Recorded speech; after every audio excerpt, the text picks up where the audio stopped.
Acesse ou ouve a notícia do jeito que você quiser.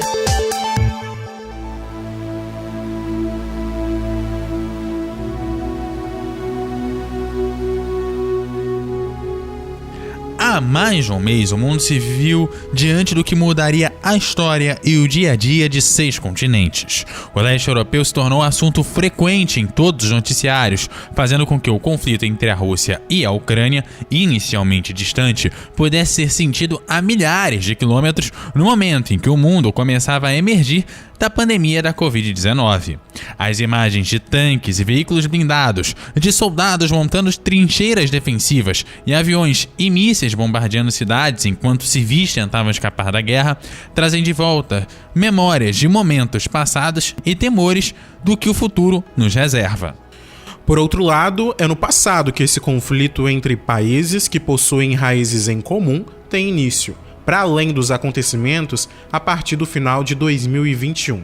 E é esse o nosso ponto de partida no episódio desta semana, para entender a causa, o contexto e as consequências da invasão russa na Ucrânia. Nós conversamos com o advogado e mestrando em Direito Processual pela Universidade Federal do Estado, a UFES, Lorenzo Caser Mil. Obrigado, é um prazer enorme, um privilégio. E o doutor em Relações Internacionais pela Universidade de São Paulo e analista de risco político, Daniel Carvalho. Obrigado, é um prazer.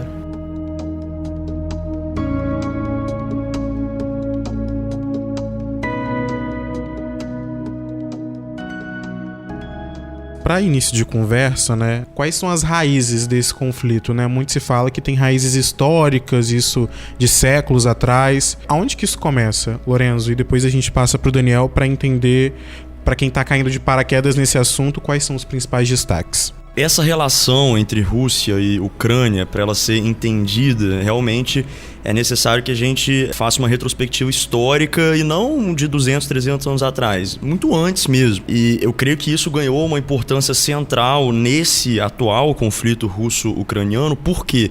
Porque em janeiro agora de 2022, o presidente da Rússia, o Vladimir Putin, ele publicou no site do Kremlin, isso também foi publicado em inglês, um ensaio que ele próprio escreveu, tem mais ou menos umas 8, 9, 10 páginas por aí, em que ele trata justamente dessa proximidade, dessa união histórica dos povos russo e ucraniano, como se todos eles fossem uma única nação eslava, digamos assim. Então, para a gente entender todo esse interesse russo na Ucrânia, é muito importante então que a gente faça essa retrospectiva histórica. Por que o Putin fala isso, dessa irmandade eslava entre Rússia e Ucrânia, e por que realmente muita gente lá naquela região acredita nisso? O primeiro estado eslavo da história foi a chamada Rússia de Kiev. Era uma confederação de tribos eslavas, habitavam aquela região onde hoje é a Ucrânia, a Bielorrússia e a parte europeia da Rússia, principalmente.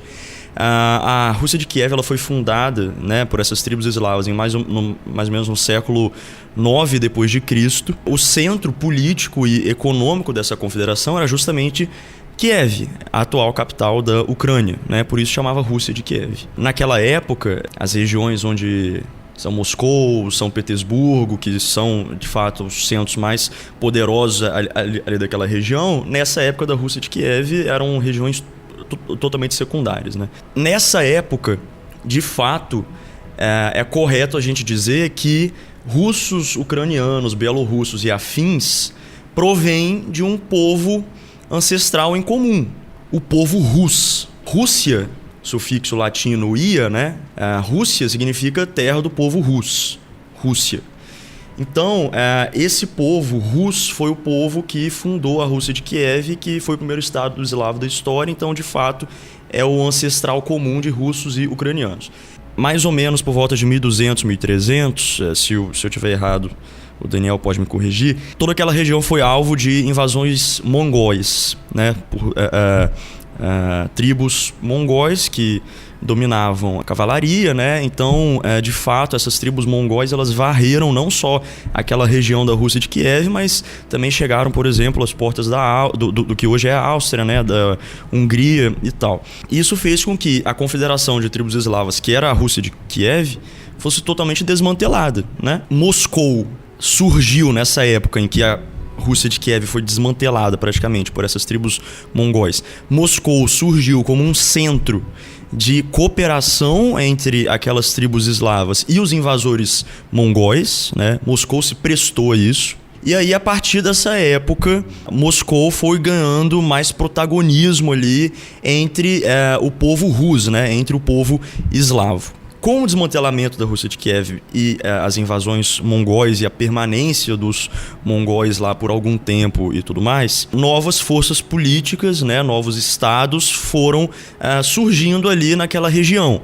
Isso fez com que o atual território leste da Ucrânia, a parte mais a leste, né, ali mais ou menos do Donetsk, que é o principal afluente do rio Don. Ali naquela região da bacia do rio Donetsk, essa região sempre integrou o Império Russo. Então, essa região ela fez parte do Império Russo desde o surgimento do Império Russo propriamente dito. Antes houve essa região leste e central da Ucrânia, principalmente essa região leste, ali lá na bacia do rio Donetsk.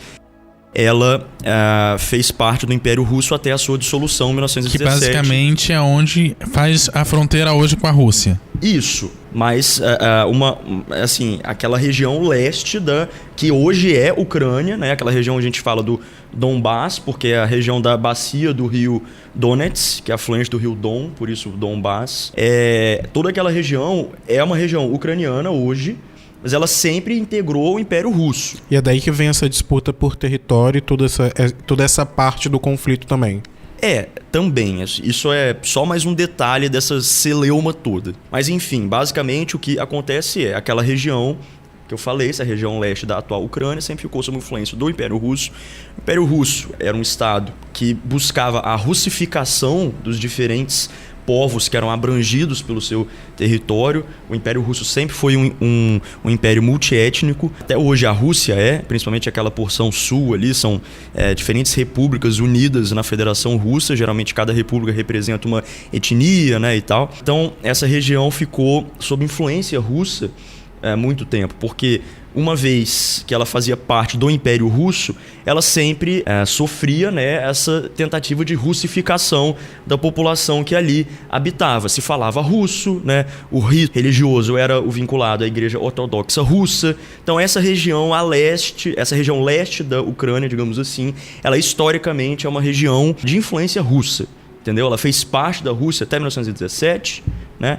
E a partir de 1920 ela começou a integrar a República Socialista Soviética da Ucrânia. Por que eu estou dando especial enfoque nisso? Enquanto essa parte leste ficou com o Império Russo, ficou sob influência russa, a parte oeste teve uma interação com diferentes outras potências, especialmente potências europeias. Então aquela região mais oeste da Ucrânia, ela já integrou a Comunidade Polaco-Lituana, que era a República das Duas Nações, né? Ela já integrou o Império Austro-Húngaro naquela época. Então, aquela região ela sempre foi mais próxima das potências europeias ocidentais do que dos russos. Tanto que, naquela região, hoje você tem uma predominância do idioma ucraniano, você tem uma população católica até expressiva. Isso é resultado dessa interação com polacos, lituanos, húngaros e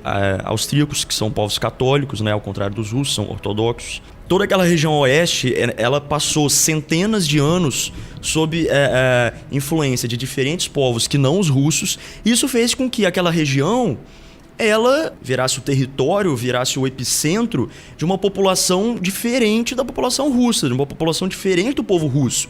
E essa população diferente do povo russo é o povo ucraniano. Eles têm um idioma próprio, né? O ucraniano, por exemplo, ao contrário do que muita gente pensa, ele é mais próximo do idioma polaco do que do idioma russo. Eles têm igreja de rito ortodoxo própria, que salvo engano é a igreja ortodoxa ucraniana. E é isso, entendeu? Basicamente, a partir desse momento em que a Rússia de Kiev ela foi dissolvida, não é mais correto você falar que ucranianos e russos são um só povo. Não, ambos são eslavos, ambos são povos eslavos orientais, que a gente chama. Tem os povos eslavos centrais, os povos eslavos balcânicos também. Então, ambos são eslavos, têm muitas afinidades, têm muita proximidade cultural, afinal, desde 1917 até 1991, fizeram parte da União Soviética, né? A Rússia como a República Russa, a Ucrânia como a República Ucraniana.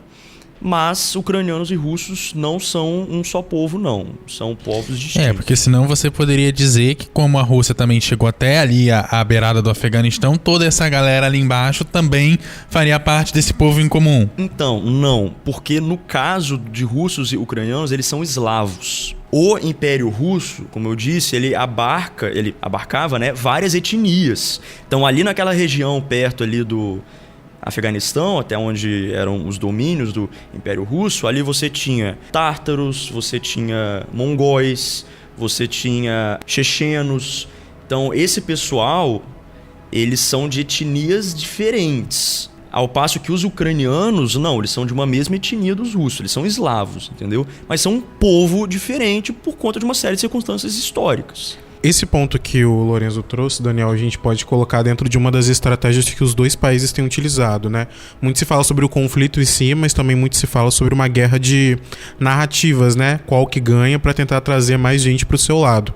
E esse ponto de povos diferentes, mas da mesma origem, acaba sendo utilizado muito pelo lado ucraniano e pelo lado da Rússia também, falando, olha, nós temos a mesma origem, a gente está lutando por um propósito só, que é isso, é aquilo.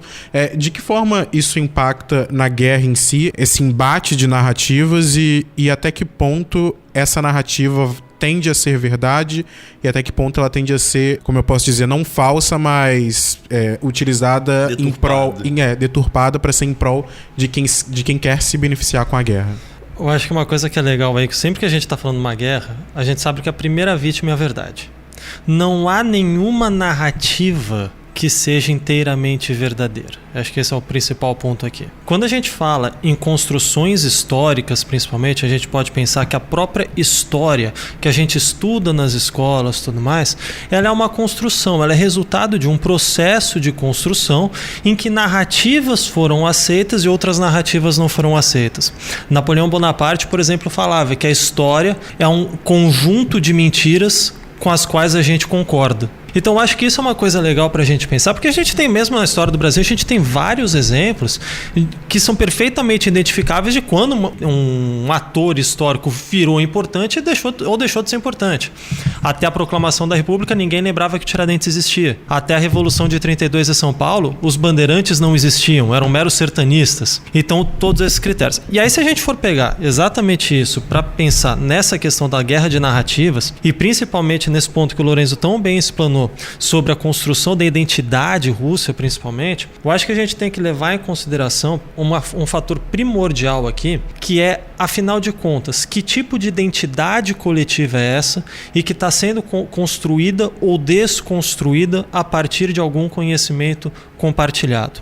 Quando o Lorenzo trouxe aqui pra gente, trouxe brilhantemente, realmente várias informações aqui pra gente, bem legais e bem didáticas mesmo, é uma coisa interessante que ele mostra que a Ucrânia, basicamente, na sua formação ao longo dos séculos, passa, vamos dizer assim, por um duelo de identidade que a gente pôde reparar agora nos últimos anos, entre seremos pró-Rússia ou seremos pró-Ocidente. Dizer assim, eu não gosto de falar pró-Ocidente, porque parece que o Ocidente é uma coisa una, somos todos ocidentais, etc. Mas não, a gente entende muito bem quem é o chamado Ocidente aí, né? Mas isso passa de uma maneira interessante ali na ideia dessa disputa de narrativa. Só que o que mais me chama a atenção é que quando a gente entra numa guerra desse tamanho, e aí eu particularmente venho de uma escola na análise de conflitos que diminui o papel das identidades nesses conflitos, principalmente quando a coisa sobe até a guerra, não que descartemos nada, mas enfim, é uma vertente teórica que a gente passa aqui, e como toda vertente teórica, na verdade é um óculos, é um modelo de análise que você usa para as análises. O Lorenzo apresentou uma ótima análise aqui,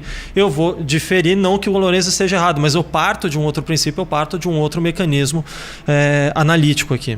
A partir desse mecanismo, essas questões identitárias, elas são justamente numa tentativa de trazer a legitimidade da sua ação, seja para lado A, seja para lado B. Se a gente for reparar, a gente está vendo aqui desde 2014, quando tem o Euromaidan, depois seguido ali da primeira incursão russa na Ucrânia. Eu vou chamar de incursão, embora a gente possa falar perfeitamente uma invasão ali, com violação do direito internacional e tudo mais. E tem os acordos de Minsk I e Minsk II. E o Minsk II aqui acho que é o principal ponto aqui, porque é onde vai pontuar, ele tirou a casquinha da ferida. E aí começou a sangrar. A ferida qual era? Justamente esse debate se a Ucrânia seria mais voltada para a Europa ou seria mais voltada para a Rússia. Mas eu não digo aqui em termos de identidade, eu digo principalmente em termos de alinhamento geopolítico e geoestratégico. Por quê? Ao longo de todo o século XX, principalmente, é construída uma identidade coletiva entre Rússia e Europa de rivalidade, para não dizer de animosidade. Então, nesse sentido, a gente viu que mesmo depois da Guerra Fria acabando, a União Soviética não existia mais, a OTAN continuou, e não só a OTAN continua existindo, sendo que o objetivo da OTAN é se proteger contra a União Soviética, ela expande para o leste europeu. Então não há como não falar que eles não enxergavam mais uma ameaça ali vinda da Rússia / União Soviética / Império Russo, enfim, daquela entidade, daquele estado que ficou por ali. E ali o Euromaidan e depois principalmente os acordos de Minsk II, com a questão de integrar ou reintegrar ou não as repúblicas de Donetsk e Luhansk, vulgo as províncias separatistas, é justamente tirar a casquinha da ferida, ou seja, vai começar a sangrar. Os russos, principalmente, com uma preocupação muito grande, aqui eu estou falando dos russos, claro que o establishment político russo, com uma preocupação muito grande com essa proximidade da OTAN. Se a gente olha no mapa, a Rússia está cercada por bases militares, sejam da OTAN, sejam de países membros da OTAN, ou de países aliados a membros da OTAN.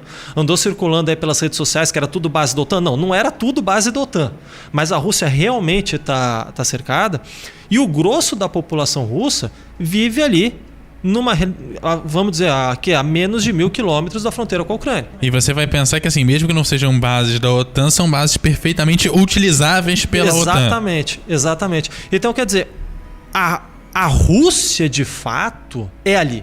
Então, quando a gente olha isso, a gente estava vendo o seguinte: reintegrar essas províncias ou não, a primeira coisa, significa dar atenção e poder para os nacionalistas russos, que é um grupo importante ali na opinião pública russa. Segundo, já era uma coisa que já há muito tempo vinha incomodando o Putin, e agora é interessante trazer a questão da complexidade cognitiva do ator, porque o Putin é uma pessoa que foi treinada pela KGB. O Putin é uma pessoa que ainda raciocina como na época da Guerra Fria. Então, para Putin, há uma ameaça clara do Ocidente se aproximando. Para o establishment político russo, nacionalista, era importante ter essas províncias, era importante ter essa Crimeia. E além de tudo, pensando agora em termos de interesse nacional russo, abre parênteses, se é que existe um interesse que seja nacional de todo mundo, mas fecha parênteses, vamos assumir que sim, a Ucrânia é um país que tem um papel importantíssimo na produção de alimentos no mundo. E eu não conheço nenhum país no mundo hoje que pode se dar ao luxo de abrir mão de acesso a alimentos.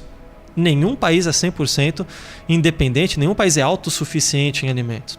Então a gente junta esses 3 pontos aqui, a gente vê exatamente a conflagração da guerra. Essa discussão em termos de identidade é uma busca por legitimidade. Quando o Putin escreve essa coluna que o Lourenço muito bem chamou, ele sabe muito bem quem que está lendo essa coluna. Ele sabe para quem que é dirigido. É para os nacionalistas, é uma tentativa de mobilizar aquela base nacionalista. Mas da mesma forma, ele faz isso ao acusar: olha, na Ucrânia tem nazistas que estão perseguindo os russos. Meio exagerado, mas ele falou. Ele sabia para quem ele estava falando. Ele também se usa na defesa dele, ele já falou isso em entrevista para repórteres de outros lugares, como se ele fosse o grande inocente da história. Quando ele chega e diz: olha, a Rússia estava aqui, acabou a União Soviética, a OTAN estava lá longe. A gente ficou aqui parado. Quem tá pedindo guerra é essa galera do Ocidente botando a OTAN pra frente. A gente já avisou: olha, não traz pra cá. Olha, se continuarem chegando vai dar confusão. E a gente tá quieto na nossa. Vocês que estão avançando, a gente que tava quieto. Então tem essa narrativa também. Eu acho que essa é a parte legítima da narrativa. Mas ele tem usado mais outra agora, né? Que é de que ele estava indo ao auxílio dos falantes de língua russa ali no leste da Ucrânia que estariam sendo né, vítimas de perseguição, até de um genocídio. genocídio. Ele falou genocídio, né? E um dos principais protagonistas desse genocídio seria o batalhão de Azov, que é uma unidade da Guarda Nacional.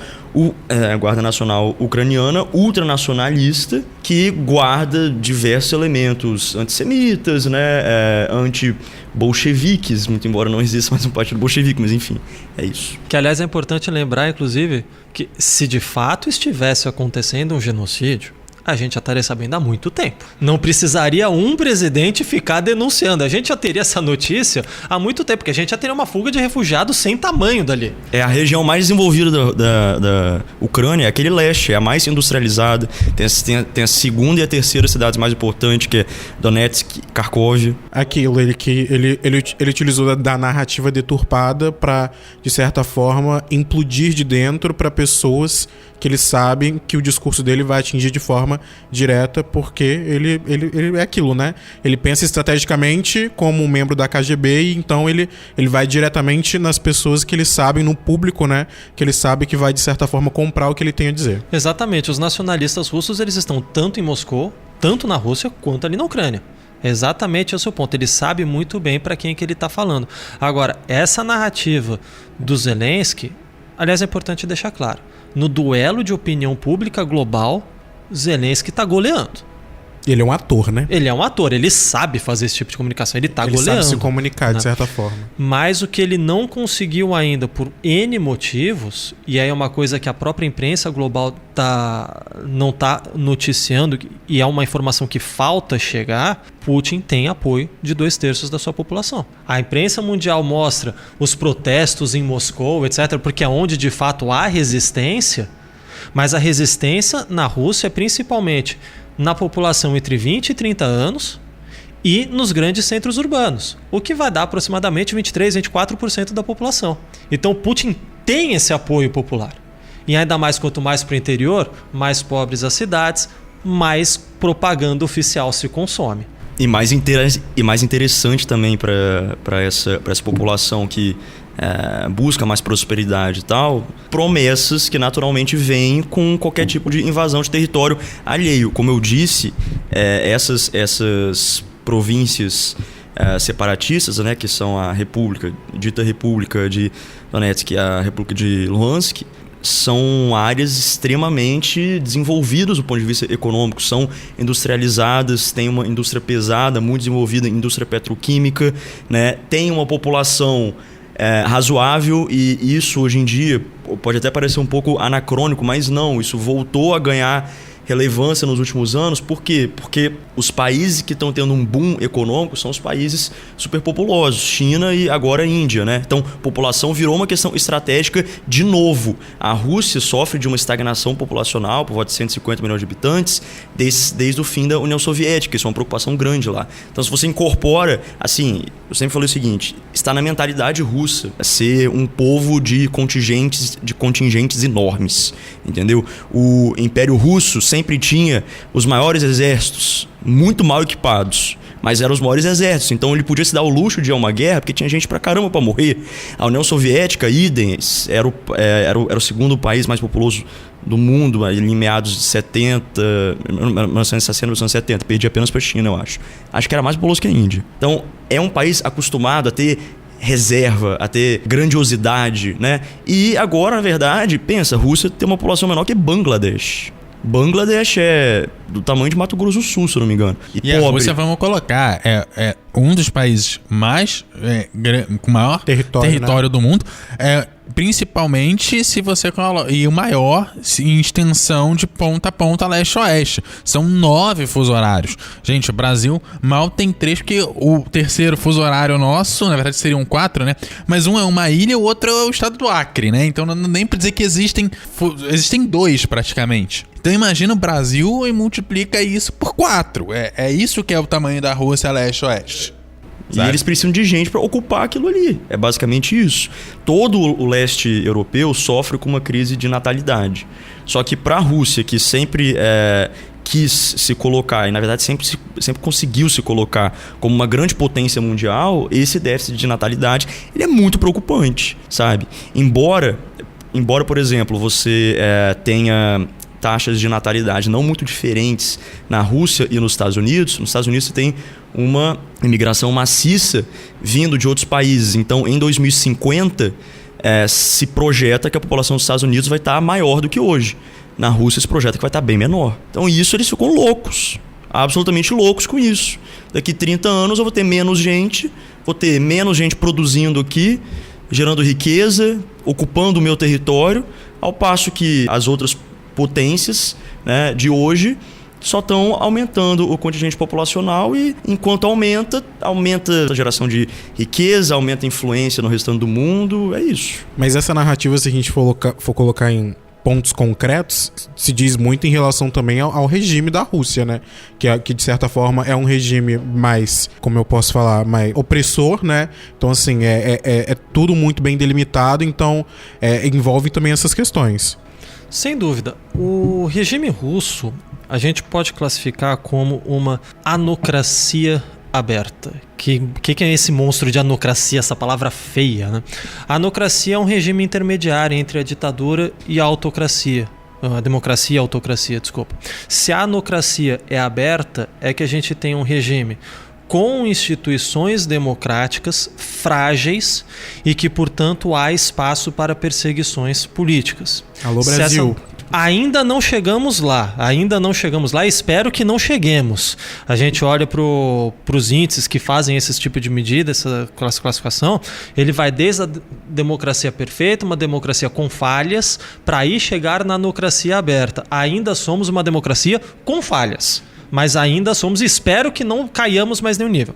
E a anocracia fechada, ela é exatamente aquele regime autocrático que está começando ou dá algumas liberdades para a população. A Rússia, ela tem instituições que, pelo menos de fachada, são democráticas, tem as eleições, e aí, em algumas definições, inclusive liberais, a Rússia seria perfeitamente uma democracia, eleições livres, diretas, periódicas e com sufrágio universal adulto, com multipartidarismo, quer dizer, seria democrático nesse sentido. Mas na hora do vamos ver, a coisa não é bem assim que funciona. A gente tem perseguição à liberdade de imprensa, você tem liberdade de expressão bastante limitada e por aí vai. Popularmente dizendo, a gente poderia dizer sem dúvida nenhuma que a Rússia é um país que estaria aí em escada abaixo, por exemplo, ladeira abaixo, rumo a uma anocracia fechada. Quer dizer, o Putin é um sujeito autoritário, é um sujeito ditatorial, não tem como negar isso. A própria formação dele, inclusive a formação acadêmica e a formação de vida dele. Ele cresceu num país extremamente autoritário que era a União Soviética. E nesse ponto, a Ucrânia é um belo de um contraponto. Existe um meme rolando aí na internet que eu achei que foi fantástico, comparando nos últimos 20 anos os presidentes da Ucrânia e os presidentes da Rússia. Quando a gente olha da Ucrânia, são presidentes diferentes. Quando a gente olha na Rússia, Putin, Medvedev com Putin por trás, Putin. Então, isso já dá toda essa questão aí. Isso permite a criação de uma nova narrativa, que inclusive eu estava vendo hoje alguns especialistas já alertando que isso pode ser o princípio de uma transição de ordem nacional. Muito cedo, seria um cenário realmente futuro, mas que num cenário desses a gente estaria de volta nesse embate entre autocracias e democracias. Pode ser, mas essa narrativa, sem dúvida nenhuma, o regime russo favorece a essa narrativa. Mas tem, nesse ponto da Rússia, do Putin por tanto tempo no poder, não seria ainda um resquício da União Soviética, visto que foi um sistema, um regime que teve dos anos 20 ali, quando começou e consolidou a coisa até voltar a ser Rússia, 4, 5 cabeças governando esse tempo todo. O Putin ficar esse tempo todo não é um resquício, não é a própria população ainda se mantendo como no antigo regime, mesmo com eleições e outras coisas? Fica uma coisa legal aí, porque a Rússia, e eu tenho certeza que o Lourenço vai conseguir comentar muito melhor do que eu aí, a história da Rússia, do Império Russo, varia entre dois extremos, a anarquia e o totalitarismo. Ou seja, você vai ou de anarquia até Ivan o Terrível, ou então, mais contemporaneamente, de Boris Yeltsin a Vladimir Putin, respectivamente. Se é um resquício, eu sinceramente não sei, porque é claro que você tem um problema de construção de uma cultura política, que a gente, guardadas as devidas proporções, tem aqui no Brasil também, e que você não muda com 20 anos, com 30 anos. Então, realmente, existe essa grande questão. Agora, faltou um elemento aí, quando eu falei da própria definição da democracia eleitoral, que é um elemento importante que há muito questionamento sobre a Rússia. Essas eleições são idôneas? Primeiro ponto. Segundo ponto, essas eleições acontecem porque quem está no regime tem certeza que não vai perder, de tal modo que se apoderou da máquina, como a gente tem vários países no mundo, Botsuana, por exemplo. Botsuana, que não se consegue comparar em nada com a Rússia, é importante isso, mas Botsuana é um país que as eleições são livres, diretas, idôneas, sufrágio universal, adulto, tudo mais. Só que o partido concorrente, qualquer oposição é tão fraca, porque o partidão já se atomou da máquina estatal, que pode fazer eleição livre à vontade. Eles não vão ganhar. A África do Sul está indo nesse mesmo sentido, é importante tomar cuidado.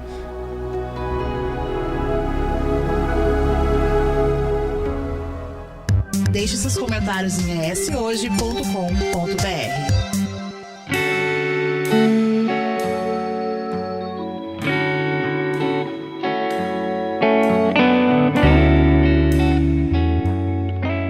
Como é que a OTAN se envolve nessa história, no sentido de como que ela contribui para chegar e estourar essa guerra e como ela acaba sendo um dos suportes para a Ucrânia permanecer na guerra? Creio que a OTAN seja o tópico mais sensível nesse conflito, porque se por um lado você não consegue conferir qualquer legitimidade à invasão de um país estrangeiro por afinidades históricas, afinidades culturais, claro, se você é russo, você até pode ser comprado com esse discurso, mas perante a comunidade internacional isso não cola. Você ainda consegue angariar alguma legitimidade quando você pratica atos de violência supostamente em sua defesa. É inegável que a OTAN se aproveitou do colapso soviético e da enorme crise socioeconômica que se abateu não só na Rússia, mas também nas outras ex-repúblicas soviéticas, se aproveitou para ganhar território. Por conta disso, lá na coluna que eu escrevi, eu contei, são 8, eu não sei quantas ex-repúblicas soviéticas que a OTAN já conseguiu puxar para o lado dela. Já conseguiu formalizar como membro.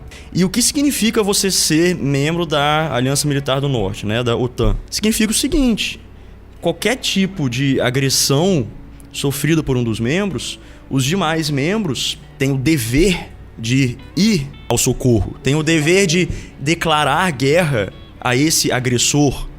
Significa livre trânsito de armas. Qualquer membro da OTAN pode ter trânsito de armas livre entre eles, né?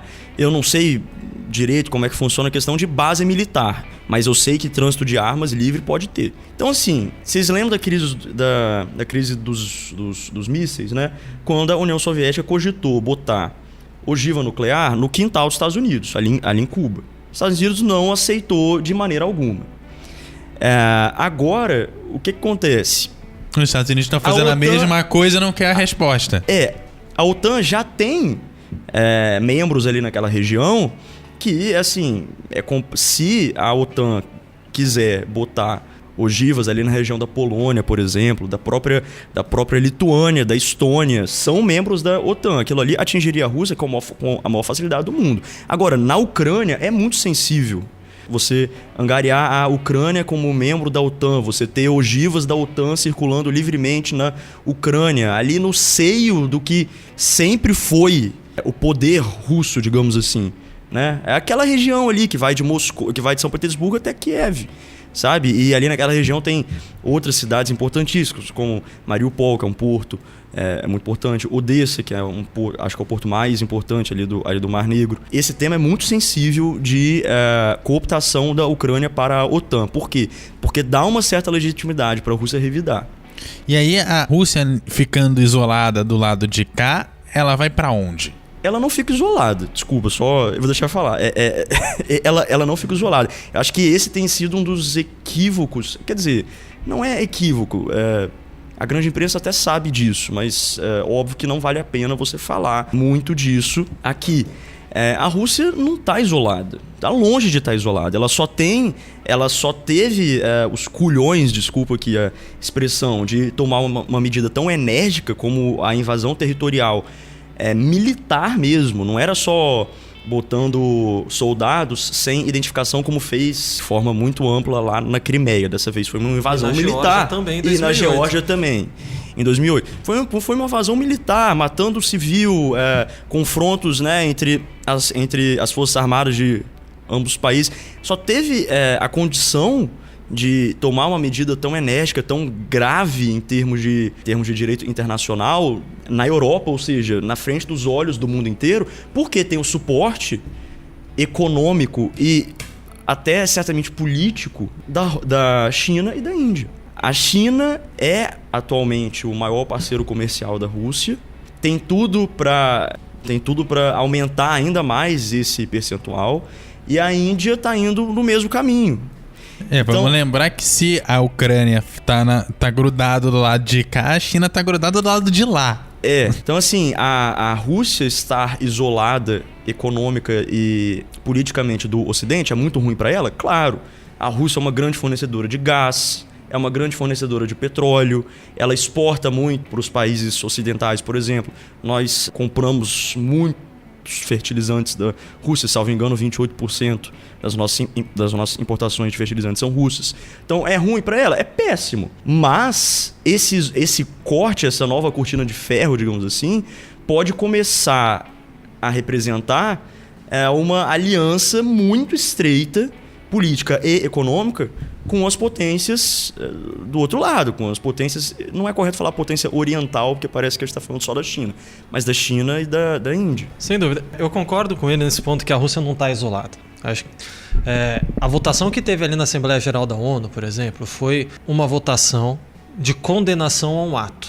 De uma votação massiva para condenar um ato para o isolamento de um país... Tem muita coisa para rolar aí nesse basicamente o que o próprio grupo fez com os Estados Unidos quando invadiu o Iraque. Exato, a diferença é que na ocasião não teve essa votação na ONU, mas é exatamente isso. Porque olha só, seria basicamente a mesma coisa. Temos um grupo de amigos, um de nós fez uma coisa que o pessoal não gostou e a gente falou, você tá errado. Quer dizer que isolamos ele, ninguém vai estar falando com ele, chamando para sair, pro bar, nada. Não, vamos com calma. Nesse caso da Rússia, é importante aqui o seguinte: as sanções, principalmente... Vamos dizer assim, a Rússia está isolada de um ponto. A Europa, como um todo, só não corta relações porque sabe que o custo disso seria muito grande, mas é um posicionamento de um esfriamento claro nessas relações, assim como os Estados Unidos, que conseguiria estar um pouco mais longe nisso, proibindo a importação de petróleo e gás russo. Mas mesmo essas sanções pesadas, e eu estou para dizer aqui que eu não me lembro de nenhum outro caso que as sanções serão tão fortes contra um outro país, tal como puseram agora na Rússia, são mais para consumo doméstico da própria população, no caso do país que impôs a sanção, do que para surtir algum efeito. Por que eu estou falando isso? Já foram feitos vários estudos sobre a eficácia das sanções internacionais. É uma ferramenta legítima, uma ferramenta prevista no artigo 41 da Carta da ONU, que você não precisa de aprovação do Conselho de Segurança para colocar, inclusive. O ideal seria com, mas não precisa. Só que as sanções econômicas, no geral, não atingem o seu objetivo. Já foram feitos vários estudos com relação a isso, do objetivo não só declarado, como do objetivo não declarado das sanções. Isso regra geral. E a gente chegou a um surpreendente número de que apenas 5% atingiram o objetivo. Seria uma forma, então, só de dizer, tô fazendo aqui uma forma para tentar ofuscar isso que ele quer fazer, mas de certa forma... Exatamente. E com isso, é exatamente isso. Quer dizer, é para a população. O Biden coloca essas sanções contra a Rússia para falar para a população americana: olha, nós estamos fazendo alguma coisa. Ou seja, vai mais para um discurso interno do que externo. Exatamente. E ele sabe também que ele não pode fazer um envolvimento militar aí, porque aí sim a Terceira Guerra Mundial, e aí já era. Aí essa seria, de fato, uma solução concreta. Não é uma solução porque seria uma guerra e aí a gente sabe que o que leva. Mas além de sanções, já que elas não dão certo, o que daria certo nesse contexto ou em um contexto parecido como esse? Essa é a pergunta do milhão. Não tem, né? Se a gente soubesse o que dava certo, a gente já tinha resolvido. Porque o que acontece? As sanções, elas acabam servindo, entre outros motivos pelos quais elas não dão certo, é porque elas acabam servindo de motivo doméstico para o próprio governante se fortalecer domesticamente. Ainda mais pro Biden, que agora vai enfrentar uma eleição de meio de ano, né? Ele não vem tendo, de certa forma, um bom rendimento, né? Exato. O governante do país sancionado. Do país sancionado, exatamente. O Putin se fortalece com isso. Tem vários casos na história de que a sanção fortaleceu o governo do país sancionado.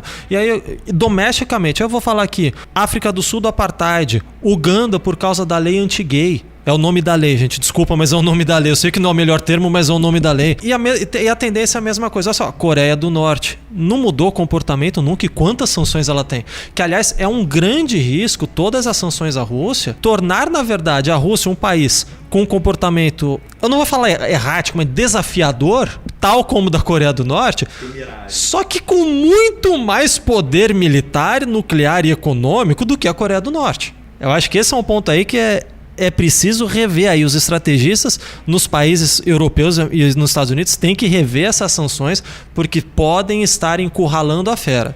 E fera encurralada é perigoso. Já que você tocou nesse assunto, você falou da Rússia e falou da Coreia do Norte. São dois países que estão desenvolvendo um programa militar para construir mísseis. Alguns até dizem que já conseguiram mísseis nucleares. E a Rússia é o país que domina essa tecnologia em quantidade. Não é um tanto perigoso juntar essa galera, não? Olha, perigoso, sim. Mas se a gente for parar para pensar, a gente já juntou uma galera nuclearmente armada do mesmo jeito. Estados Unidos, Reino Unido, França. E outra coisa, juntar ou não juntar? A partir do momento que apertaram o botão e disparou, acaba o mundo, já era. Em 62, o Lourenço bem mencionou a crise dos mísseis, estivemos muito perto disso. Mas muito perto. Por quê? A União Soviética, ali com Nikita Khrushchev, trazendo as ogivas para Cuba, apontadas para os Estados Unidos mantendo ogivas nucleares na Turquia, apontadas para Moscou. Hoje a gente já tem uma galera dessas juntas. Ah, mas são democracias. É verdade, são democracias. Democracias tendem a ser mais pacíficas. Isso é uma questão empírica, inclusive. Talvez a grande questão aí, se a gente está esperando uma mudança de comportamento da Rússia, uma mudança de comportamento na Coreia do Norte, talvez a questão não seja pelas sanções, talvez a questão não seja por um programa de dissuasão nuclear, porque isso não muda comportamento, mas seria justamente, de alguma maneira, promover a troca de regime, sair de um regime fechado, de uma autocracia aberta, para uma democracia, e no caso da Coreia do Norte, sair de uma autocracia para uma democracia. Aí a gente tem alguma tentativa de esperança aí para conseguir resolver o problema. De novo, qual é a grande questão aqui? Embora tenha essa tendência, o regime do regime democrático ser mais pacífico não é a única variável que importa. E países que estão se democratizando costumam ser violentos. Tem um livro fenomenal agora que o autor está me fugindo o nome, mas o livro se chama Electing to Fight. Why Emerging Democracies Go to War. Elegendo para lutar. Por que democracias emergentes vão à guerra? Então, não é a única variável, mas sem dúvida nenhuma é uma variável que ajuda bastante a gente a pensar nisso. ES Ouve.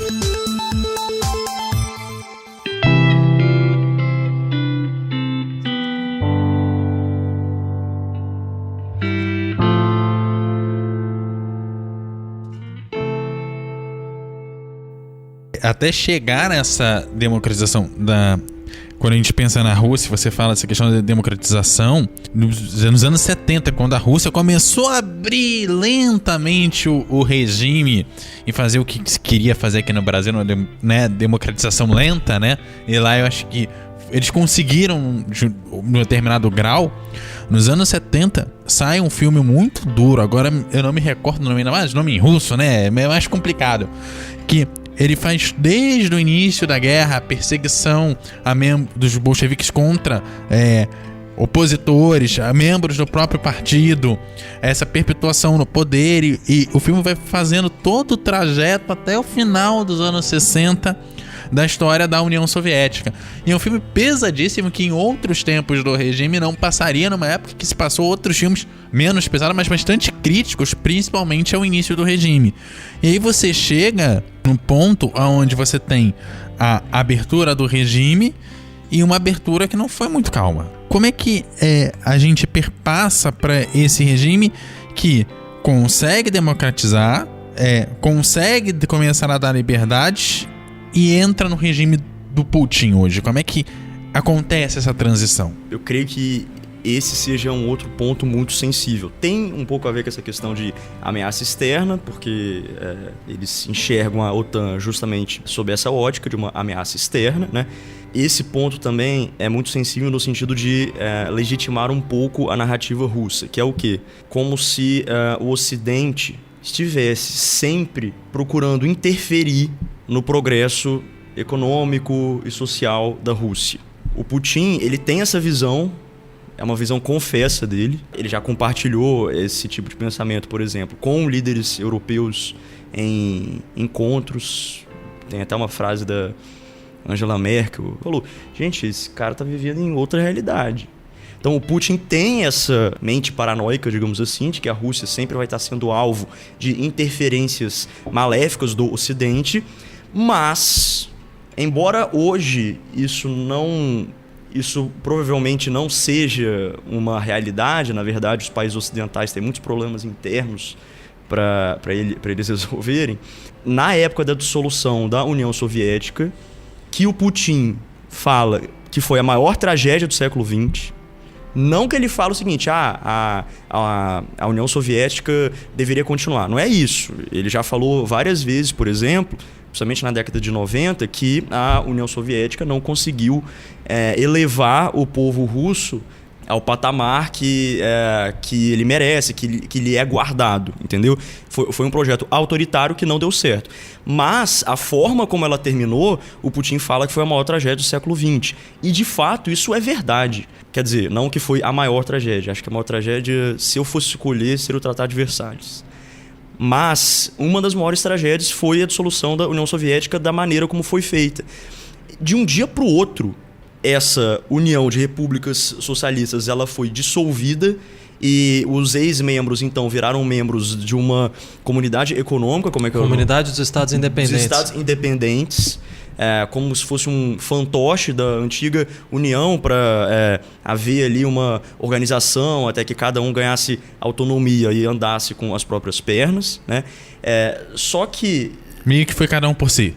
Assim, não tinha estrutura para as coisas desabaram de uma hora para outra. A população não tinha bens para consumir, entendeu? A população tinha dificuldade em encontrar comida, bens básicos, né, do nosso dia a dia, sempre em falta. Por quê? Porque as indústrias eram todas estatais. Se você não tem uma cadeia de comando central para determinar o que elas têm que produzir, em qual quantidade, como que você vai dar a distribuição, enfim, o país ficou letárgico, né? E aí foi nessa época começaram a surgir as figuras dos oligarcas russos. Por quê? Porque todo esse aparato econômico estatal e as reservas naturais também, de petróleo, de gás, eles foram conseguindo tomar conta disso, né, por meio de subornos, por meio de... Você conhece aquela história de que cada cidadão russo recebeu uma parcela, né, do... Então, e as pessoas morrendo de fome, essas pessoas compravam, então, esses oligarcas, né, compravam essas parcelas de cidadãos miseráveis a preço de banana, às vezes com escambo, trocando por algo, e iam acumulando uma parcela muito grande das empresas que antigamente eram estatais. Então, assim, por que eu estou falando isso? A dissolução da União Soviética foi um caos. Trouxe sofrimento para todo o povo daquela região, pelo menos até a chegada do Putin ao poder. Isso é importante também. Por que ele tem tanto apoio interno? Porque a partir de 2001, a Rússia entrou nos eixos. A Rússia entrou em uma crescente. Durante a década de 90, aquilo ali foi um desastre total. A população não tinha poder aquisitivo algum, violência generalizada, perda de protagonismo internacional. A Rússia, na verdade, era uma piada. E por que a dissolução ocorreu da forma que ocorreu? Por uma série de fatores. Mas, devido ao suporte enérgico que as potências ocidentais, particularmente os Estados Unidos, deram ao Boris Yeltsin, que surgiu, né, que emergiu ali como a grande figura política da Rússia pós-União Soviética, o apoio incisivo que foi dado a ele demonstra que a transição que o Gorbachev queria foi sabotada por agentes externos. Quando o Yeltsin, como presidente da Rússia, começou a adotar uma série de medidas bizarras, medidas econômicas bizarras.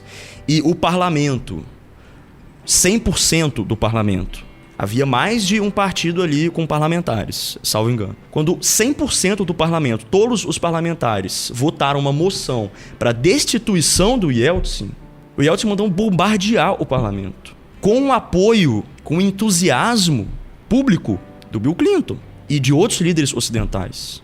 Esse é um ponto importante.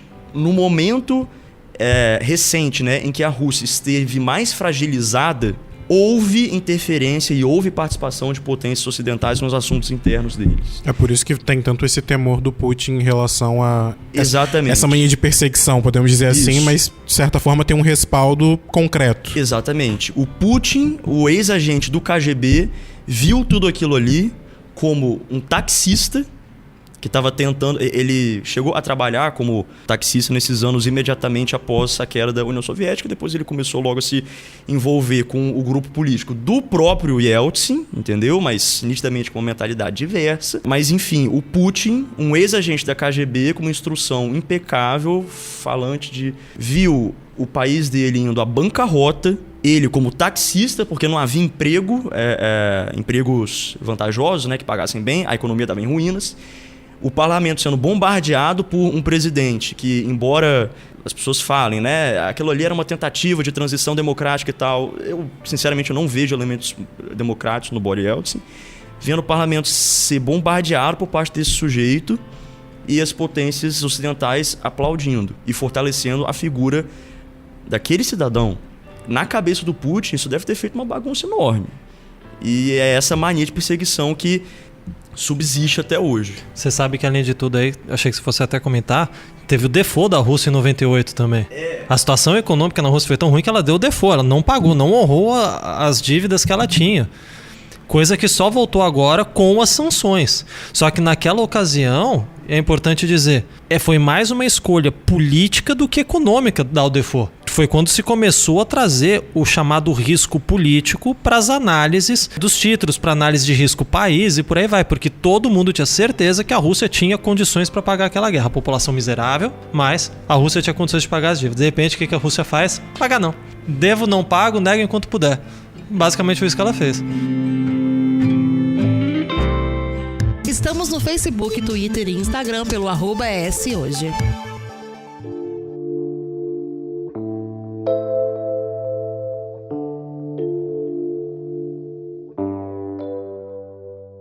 Então, pra gente se encaminhar pro final, e falando em questões políticas, dá pra pensar numa solução diplomática? E a gente consegue traçar os próximos passos dessa guerra, porque porque muito se falou que o Putin falou, eu vou pra essa guerra, vou ganhar ela, mas ele não contava com a reação do Zelensky, né? Com a reação ucraniana. E agora ele tá meio que tendo que dançar conforme a música. Ele falou, eu vou derrotar esse ator aí de comédia, vai ser fácil, e acabando não foi. E tá sendo algo bem mais duradouro do que ele planejava, de certa forma. Isso aí é um ponto interessante, porque a gente não sabe até que ponto o Putin realmente esperava resolver essa guerra em 1 semana, 2 semanas, como chegou a ser falado. É muito simples, é lógico, veio de alguém, de uma descendência do governo que chegou a falar isso tudo, mas a gente realmente tem todos os motivos para questionar se o objetivo era resolver tudo em 5 dias, 6 dias. Que está tendo algum problema de logística, sem dúvida nenhuma tá. E não é falta de armas, não é falta de soldados, o problema é fazer os soldados chegarem nos alvos. Mas agora entra no momento da guerra em que, se por um lado, em táticas específicas, com alvos específicos, como as cidades que estão sitiadas, o tempo é favorável à Rússia, porque ninguém consegue viver sitiado por muito tempo. Por outro lado, no teatro de guerra como um todo, o tempo favorece a guerra não convencional, que é exatamente o que a resistência ucraniana está fazendo agora. Então, existe aqui um paradoxo do tempo, vamos dizer assim. Se naqueles pontos específicos o tempo é amigo do Putin, no geral, hoje o tempo é amigo da Ucrânia. Qual é o problema? O tempo só é amigo da Ucrânia derramando sangue ucraniano. Porque significa fazer, olha, a Rússia vai continuar aqui, eles vão ficar sofrendo, eles vão ter muita dificuldade para ter uma vitória militar, a ponto de que o ganho político disso seja muito alto, seja muito baixo. O que os finlandeses fizeram. Exatamente, o custo político é muito baixo. Isso aí não dá para esquecer a velha máxima do Clausewitz, general prussiano. A guerra é continuação da política. Você me pergunta, é possível resolver isso diplomaticamente? Sim. Afinal de contas, quando a gente olha para todas as guerras que aconteceram na história, se tentou resolver uma coisa diplomaticamente, não conseguiu, foi a guerra, acabou a guerra, se resolveu aquilo como negociações. Então a guerra, na verdade, ela serve de certa maneira, já que ela é uma continuação da política, ela serve para alterar a relação de forças entre os estados. E nesse sentido, como uma das formas de se alterar a relação de forças, a gente quando trabalha em mediação, principalmente, a gente fala das alternativas, ou seja, se ali na negociação eu não conseguir o que eu quero, como que eu vou atingir o meu objetivo? Qual que é a minha alternativa? Quando o Putin começou a fazer aquela escalada, ele estava mexendo as alternativas dele. Quando ele começou a escalada militar, ele levantou. E aí ele falou, vamos mexer na minha alternativa de vez agora. Resolver isso diplomaticamente requer 2 passos primeiro. Primeiro, a construção de confiança entre os 2 governos e os representantes desses governos, o que é extremamente difícil conseguir. Só para a gente lembrar, aqui teve aí já algumas rodadas de negociação, etc. Chegou-se a falar no máximo de um corredor humanitário que chegou feito, meio capenga, mas foi feito, mas parou por aí. Criar essa confiança entre eles a ponto de gerar um cessar-fogo é importante, mas é só o primeiro passo. Porque o segundo passo desse cessar-fogo, lembrando que são vários, é extremamente difícil. Porque esse é um cessar-fogo que implica que os soldados russos vão continuar na Rússia, sim ou não? Se sim, por quanto tempo? Se não, quais as condições em que eles vão sair? Ah, não, eles vão sair agora, mas eles vão sair em segurança? E aí a gente vem para um problema que acaba sobrepondo o segundo e o terceiro passo, mas que seria o terceiro passo de que é necessário resgatar a confiança e o tecido social entre russos e ucranianos dentro da própria Ucrânia. A população russa na Ucrânia não vai se mudar de lá, eles já estão lá. E aí a gente vai ter problemas como teve na Bósnia e Herzegovina, por exemplo, nos anos 90. Então, é muito complicado, é um trabalho, eu não vou dizer de alguns meses, eu vou dizer de alguns anos realmente, para não falar décadas, após a conclusão da guerra. Com possíveis transferências populacionais. O que costuma dar errado. Então, a coisa geralmente nessas crises, né, quando eu faço uma retrospectiva, eu só consigo pensar em alguma resolução depois que houve transferência populacional.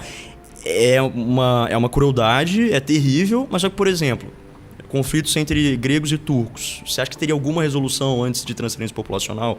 Muito difícil.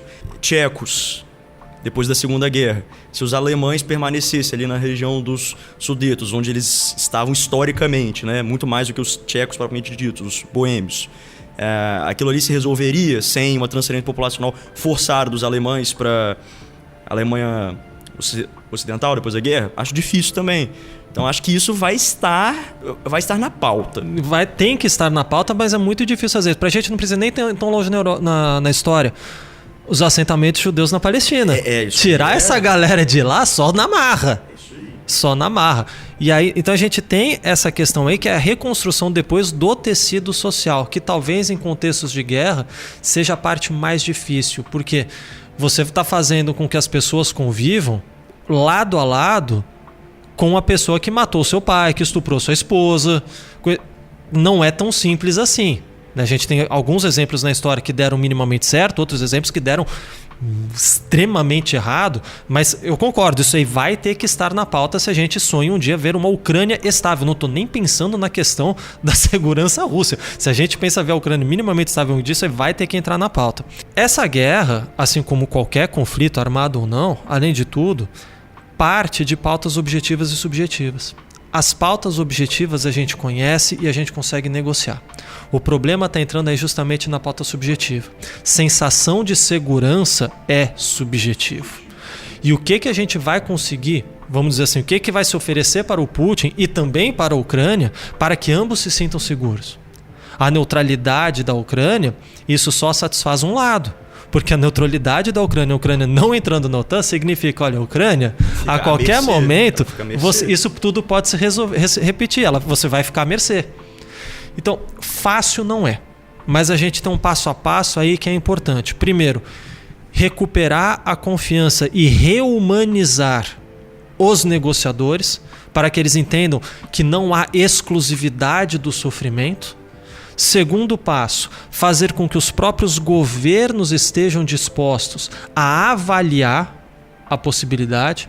E o terceiro e mais difícil passo, que é a reconstrução do tecido social das populações.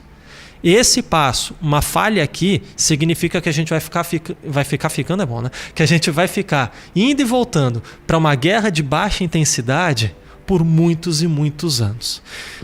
Trabalho não é fácil, é preciso talvez aí repetir o que se foi feito entre israelenses e palestinos nos acordos de Oslo. Chamaram os caras, vamos negociar sem uma pauta definida. Vamos, bota para conversar. O comportamento vai mudando assim como foi mudando. A questão é, e precisa da disposição para fazer isso. Honestamente, eu não enxergo a disposição hoje no Putin em negociar, principalmente depois que o Zelensky já assumiu que não vai conseguir entrar na OTAN. Agora o Putin, agora eu posso pedir mais? E claro que no Zelensky, e a gente tem que pensar na própria figura política dele, caso ele saia vivo disso tudo, para ele, na figura política, internacional e domesticamente, é muito bom continuar da forma que está. Não estou dizendo que o Zelensky quer a guerra, mas a conclusão dessa guerra, dependendo de como for, pode favorecer ou não o Zelensky. O Zelensky é um exemplo claro da gente colocar no poder pessoas que não têm um mínimo preparo para conduzir uma nação, em especial a Ucrânia, dentro desse, podemos dizer, dessa disputa, né, desse imbróglio todo junto com a Rússia. Até que ponto, né, isso, a gente pode colocar isso no debate, e também porque a gente teve Donald Trump, que veio, né, da televisão, é o magnata e etc, com dinheiro, e a gente viu no que resultou no Capitólio, em janeiro de 2021. A gente está vendo o atual presidente aqui do Brasil, Jair Bolsonaro, né? Ele não veio da televisão, mas a mídia ajudou muito. A mídia o ajudou muito a ser impulsionado, né? Isso desde a época do CQC, Pânico na Band, Pânico na TV, né, etc. Esses programas né? Então, até que ponto a gente pode colocar isso no debate e como isso fragiliza ainda mais nações, democracias, a gente estava falando disso, que estão em construção e etc. A gente entrou numa espiral ali por volta de 2015, 2016, que foi uma tendência mundial. A gente viveu muito aqui no Brasil isso, mas veio uma tendência mundial de antipolítica. Aqui no Brasil a gente vai lembrar, a gente chega ali nas manifestações de 2013, só para fazer manifestação de 2013, e a galera gritando sem partido. O que um movimento apartidário rapidamente se transformou num movimento antipartido. Esse não foi um movimento só aqui. É o movimento que elege o Donald Trump, é o movimento que elege o Zelensky mais tarde, é o movimento que elege o João Dória no estado, na prefeitura e depois no governo de São Paulo. Não sou político, sou gestor, ele falava isso. O Calil em BH. O Calil em BH. Embora eu acho que seja um bom gestor, tem elogios a ele. Mas... Exato. Mas vem muito desse movimento da antipolítica. E tem vários exemplos aí também que a gente, se começar, a gente não, só citando exemplo não para. Mas nesse sentido, eu acho que é preciso cuidado falar na questão de preparo ou despreparo. Porque na maioria dos casos, e já que a gente está trazendo a questão para a política externa mesmo, na maioria dos casos, o eleitor não define o seu voto de acordo com a proposta de política externa. Mesmo nos Estados Unidos, onde eles costumam ter debates, às vezes até mesmo que é sobre o assunto, não é o principal assunto. E a gente vê, né, dentro dessa guerra, o Joe Biden fazendo um discurso interno, né, trazendo a guerra para o interno, para crianças Exatamente. Talvez depois do fracasso tragicômico chamado Ernesto Araújo, se comece a se preocupar nas eleições com... Né? Eu queria ser otimista como você nesse ponto. Eu não acredito nisso, cara. Gente, sério, não é possível. Eu concordo. E uma errata minha aqui. Eu acho que eu falei áurea. Não é áurea, não. É aura. Aura. Que errata minha. Eu concordo com essa catástrofe tragicômica, mas eu não consigo ser tão otimista, queria. Né? Mas o que acontece? Quem diz se a pessoa é preparada ou não para o cargo é o eleitor. E aí eu vou trazer dessa maneira, porque a gente tem uma ideia ainda que é uma ideia que a gente tem que tomar cuidado, que é com essa ideia da antipolítica, de que governar um país é uma coisa técnica. Não é uma coisa técnica. A escolha da política pública que você vai fazer, definir taxa de juros, reassentamentos, declaração de guerra, tudo isso é política pública. A escolha da política pública é uma escolha política. Em inglês a gente tem 2 termos que fazem esse sentido. Policy no sentido de política pública, uma coisa que em tese é mais técnica, vamos aqui aumentar a quantidade de vagas nas universidades, por exemplo, e politics, que é todo esse jogo político.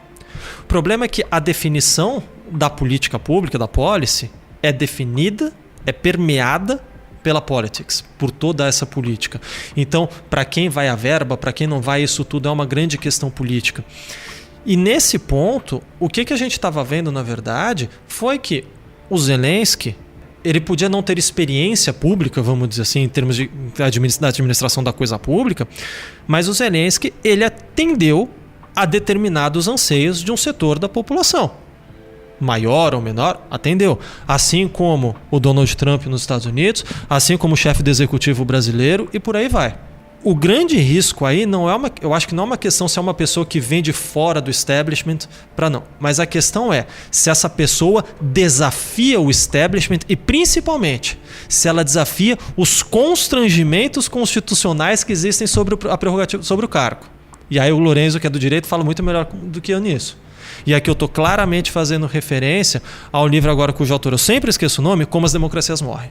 Se o líder democrático começa a fazer frente às instituições democráticas, começa a fazer frente aos constrangimentos que a Constituição coloca sobre a atuação dele, a gente já viu esse filme em outros lugares. Hugo Chávez, Venezuela. E assim a gente encerra o episódio dessa semana, agradecendo a presença do Daniel e do Lorenzo. Daniel, muito obrigado. Eu que agradeço o convite, foi um prazer aqui. Lorenzo, prazer de te conhecer, cara. Eu gostei muito de conversar com você aqui. Foi um prazer muito grande, eu agradeço a oportunidade, agradeço a paciência de quem nos ouviu também e parabenizar o Daniel, porque eu aprendi bastante aqui também hoje. Estão convidados para voltar aqui, né? A gente não sabe até quando essa guerra vai se desenrolar. Eu espero que ela não acabe entre o dia 25 de março e o dia 5 de abril, porque o episódio vai ao ar nesse período. Então, se acabar aí, é uma pauta inteira jogada fora. Você vai ser cancelado. Mas a conversa tá aqui, o aprendizado tá aqui. Vocês estão convidados para voltar novamente.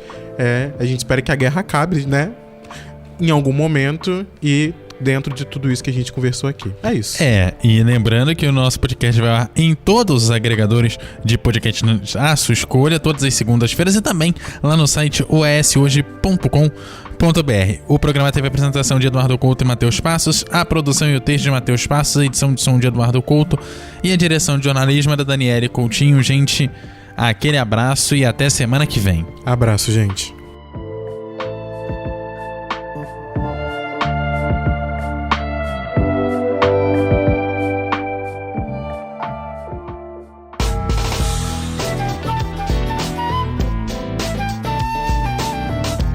Você encontra o ES Hoje nas redes sociais, @ESHoje, e também no canal do YouTube e no site eshoje.com.br.